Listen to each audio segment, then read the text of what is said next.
আমরা চাই বাংলাদেশের মানুষ যেই সমতা, যেই ন্যায্যতা, যেই মানবিক মর্যাদা এবং ইনসাফ চায়, তার ভিত্তিতেই আমরা এই বাংলাদেশকে নতুন করে গড়ে তুলব, নতুন সংবিধান তৈরি করব।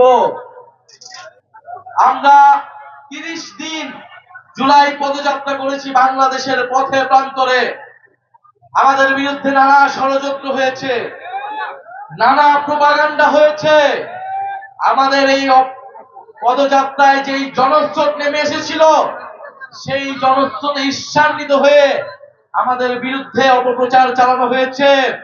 আমাদের বিরুদ্ধে আমাদেরকে বিভিন্ন জায়গায় বাধা দেওয়া হয়েছে, হামলা করা হয়েছে, কিন্তু আমরা থেমে যাইনি। এই পদযাত্রাকে থামানো যায়নি, এই জনস্রোতকে থামানো যায়নি। ইনশাআল্লাহ আগামীর বাংলাদেশে, আগামীর ঢাকাতে এনসিপির দিকে আসা এই জনস্রোতকে থামানো যাবে না।